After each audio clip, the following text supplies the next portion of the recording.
Hi friends, Chelsi I'm the family pastor at Claverdon Church, and I just wanted to tell you how much I miss you and I miss hanging out with you on a regular basis.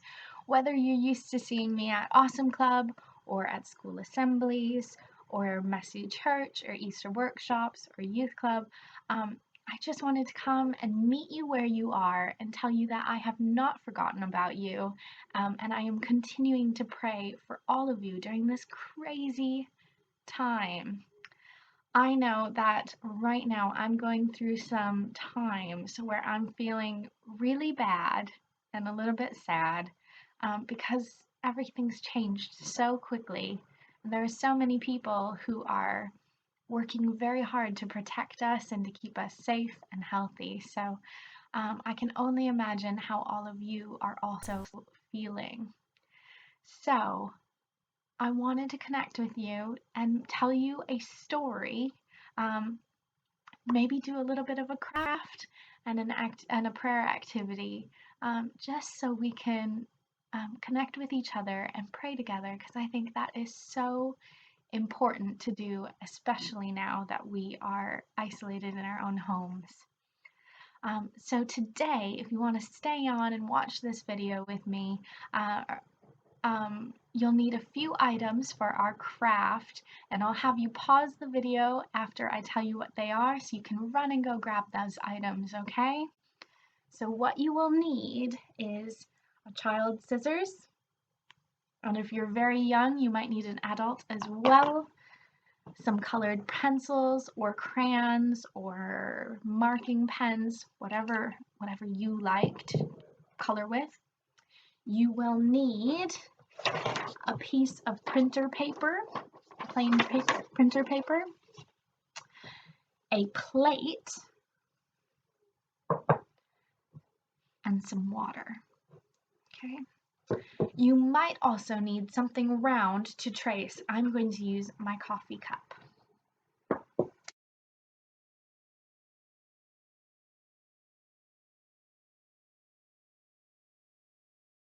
Welcome back. The garden, the curtain, and the cross is the story we are going to hear now. I just recently found this book and it's awesome. The paintings in here, which are done by Catalina Echeverri, are amazing. It is written by Laferton, and it's a beautiful book that says it's the true story of why Jesus died and rose again, which is amazing because what's coming up next? Easter, exactly.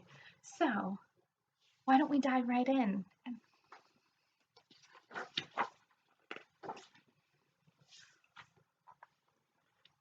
A very long time ago, right here in this world, there was a garden.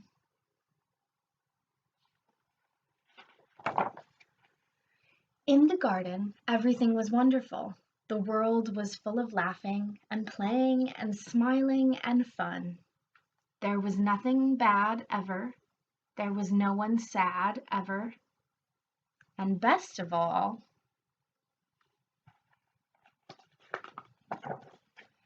God was there. Hello, Adam. Hello, Eve. He had made it all. He was in charge of it all. And he loved it all. People could see God, people could speak to God, and just enjoy being with God. Eve, God's here. He wants to walk with us again. How cool is that? Yay, I bet it's going to be even more amazing than yesterday. It was wonderful to live with God. But then, one day,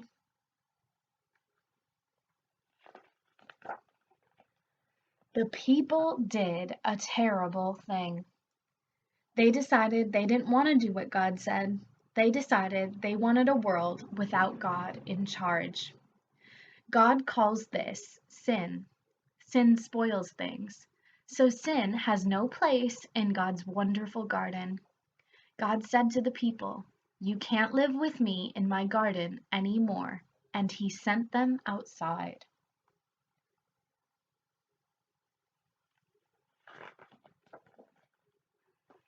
To show the people they had to stay outside, God put some warrior angels in front of the garden. The angels were like a big keep out sign. Now things were sometimes bad and people were sometimes sad. But people still kept sinning because they didn't want God to be in charge. So no one could come into God's wonderful place. God said, "Because of your sin, you cannot come in."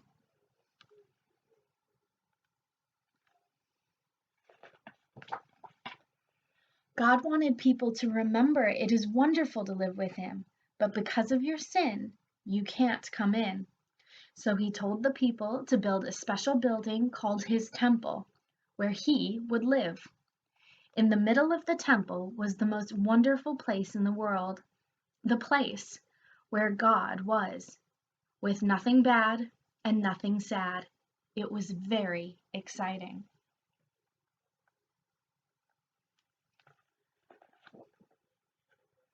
But then God told people, to put a big curtain around this wonderful place.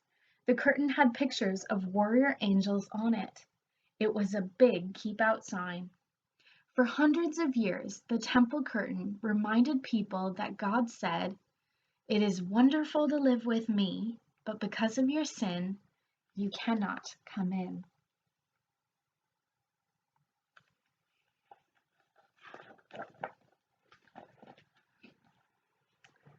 Babies became grown-ups and had babies, and those babies became grown-ups and had babies, and those babies became grown-ups and had babies. Hundreds of summers and winters passed by, and the keep-out curtain stayed in the temple.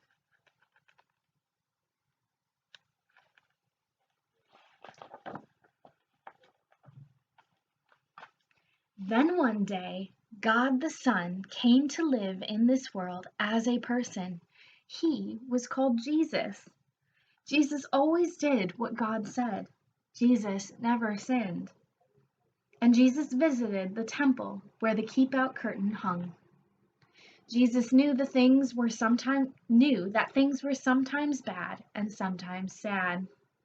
Jesus said that God had sent him to open the way back to God's wonderful place, where there would be nothing bad and no one sad.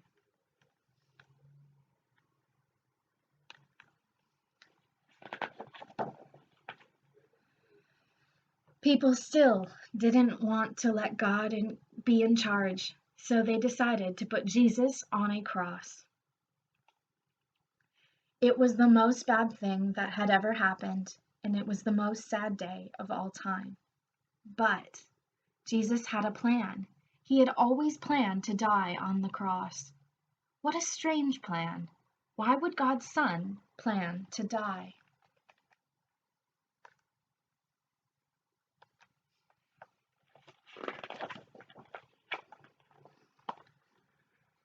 On the cross, Jesus took our sin, all the bad things we do, and all the sad things they cause. Jesus took them all from us. And when he did, something amazing, astonishing, astounding happened.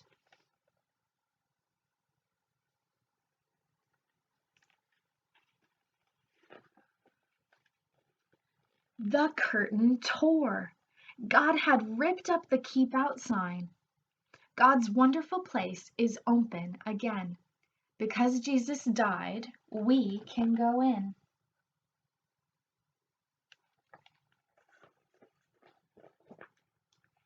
After Jesus died, his friends put him in a tomb. They were very sad. For 2 days, nothing happened. Then the next morning, Jesus' friends went to see his body in the tomb. And it wasn't there.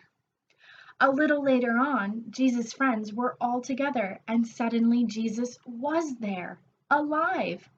Suddenly his friends weren't sad. Now they were so happy. God had brought Jesus back to life so that he could live in God's wonderful place forever.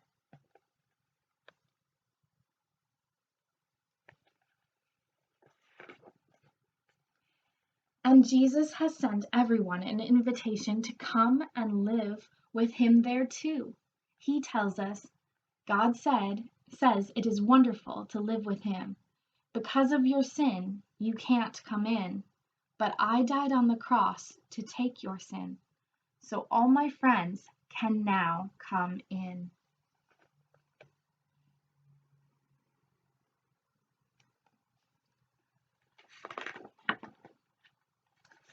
We can live with God forever. There will be nothing bad and no one sad.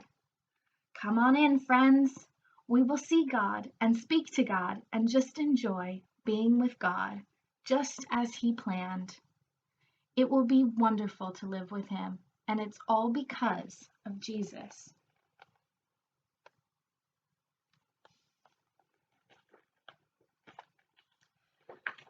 We will say every day, "Thank you, King Jesus. You are amazing." And you can start saying that today.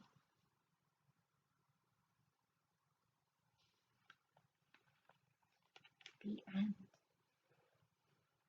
What an amazing story, isn't it?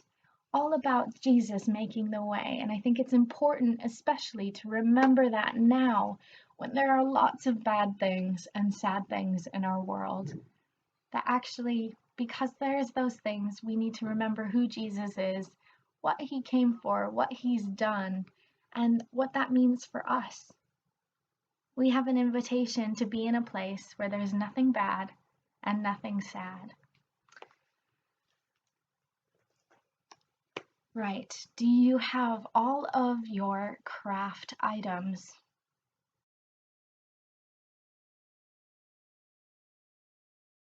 What we're going to do is we're going to make some folding flower prayers, or leaf prayers if you'd like to do that as well. Maybe flowers aren't your thing. That's totally fine. So what you're going to need to do is you are going to need to trace a circle on your sheet of paper.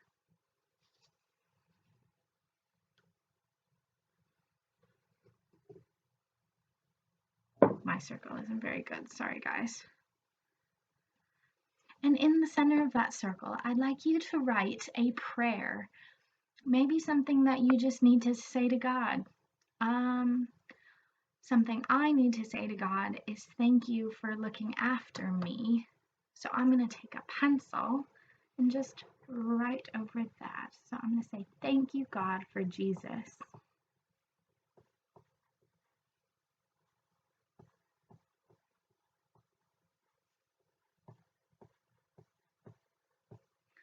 Of course, I want you to write your own prayer. Maybe you need to ask God for help in something.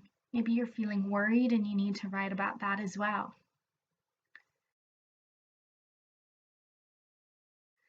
Now, on the outside, in order to make a flower, you need to add petals, don't you? There's my circle. Okay, so you can either use your finger and trace your finger, or you can just eyeball it. So I have already done a finger one, so I'm going to make some kind of half circles like that.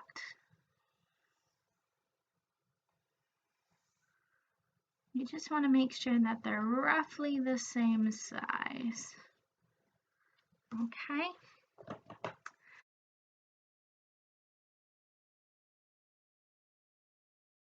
You can pause the video here and color it in, or you can stay and color with me if you can do it rather quickly. Let's see, I'm gonna make a pink flower, I think. And I'm gonna color it really messy and really fast.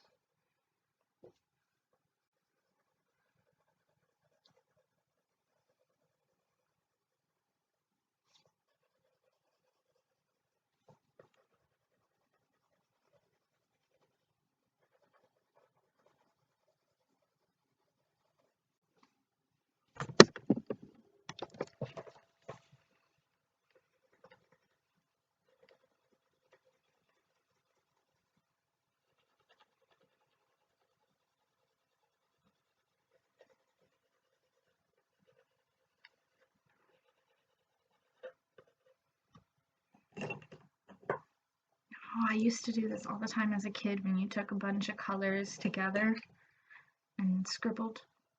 I'll do these in the middle, like that. Oop. Oh yeah, cool. All right, now when you are done coloring your flower, you're going to need to take your scissors and cut it out very carefully so you don't cut any of your petals off or your fingers off, because that would not be good.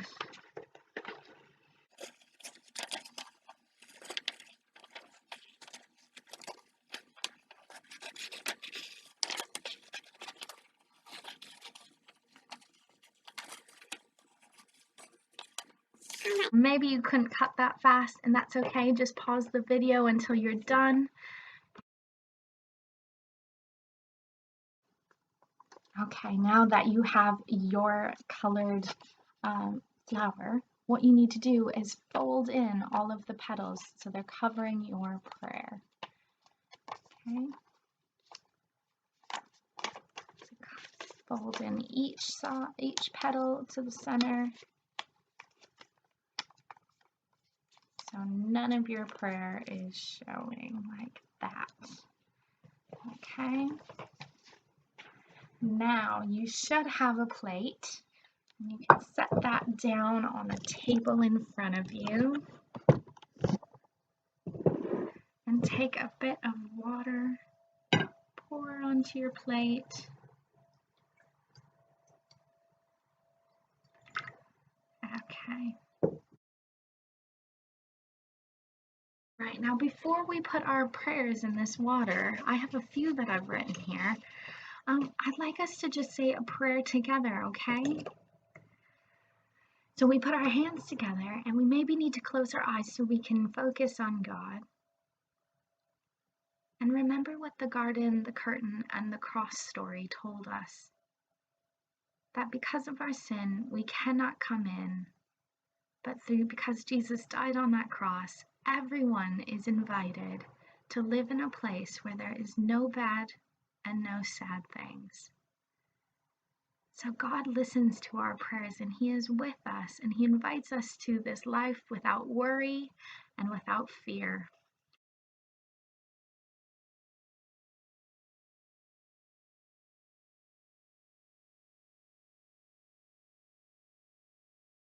So when you're ready, you can stick your prayer just in the water. And hopefully it will unfold, just slowly unfold.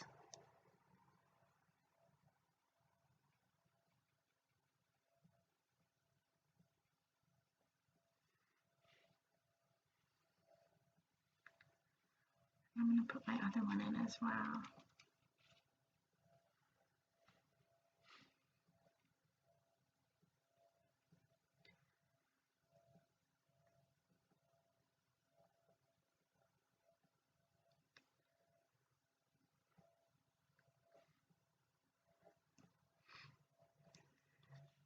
Even made a leaf that maybe will unfold.